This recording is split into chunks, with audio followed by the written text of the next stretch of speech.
The first myth we're going to discuss is the whole issue about keeping your head still.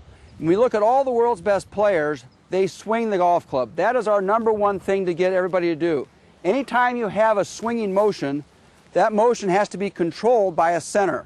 If I took the example of my golf club here held by my right hand, my hand would be the center of motion. I would swing the club. If I want to swing a club with a golf ball in front of me, I need to have the center of motion come from my body. And as I start to make a turn back, all the top players in the game, you'll see their left shoulder move to the right. As their left shoulder is moving to the right, it's getting closer to the right foot, and while that is happening, the hips are turning. So the two ingredients to a quality backswing is that the shoulders move over towards the right foot while the hips turn. So as they turn to the top, they've got this type of motion here.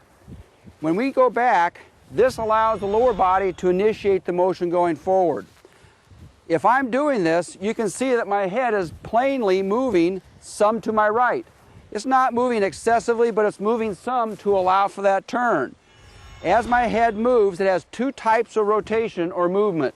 It has a little bit of lateral motion, and it's got rotational motion because my shoulders are turning. So at the top of my backswing, I'll be looking at the ball a little bit more out of my left eye. The common trait we see in amateur golf, the schools we've been doing here for the last 15 years, plus our private instruction, we see backswing start with the head staying still. As a result, the left shoulder starts to drop. Now, if the left shoulder starts to drop, it starts to lower down the whole left side of my body, so my hip and my left knee are start to collapse, and my weight is going to stay on my left side. The left shoulder dropping is sometimes made worse by people thinking that they're supposed to turn their left shoulder under their chin. The left shoulder does not have to go down like this to get under the chin.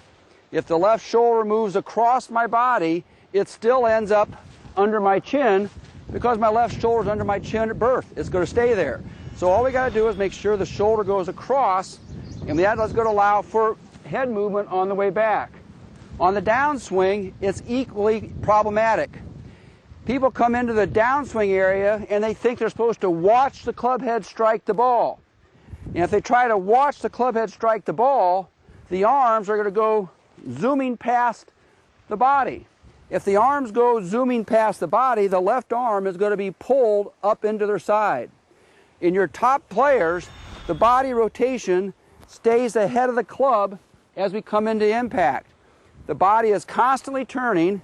As a result, the head is moving with that rotation. Certainly you can look at some players and see their heads look like this at impact. But the thing you have to notice is that their body keeps turning through and their head releases.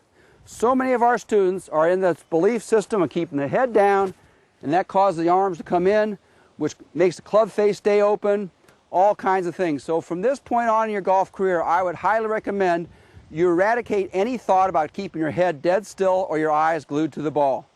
You're watching Vegas Sports.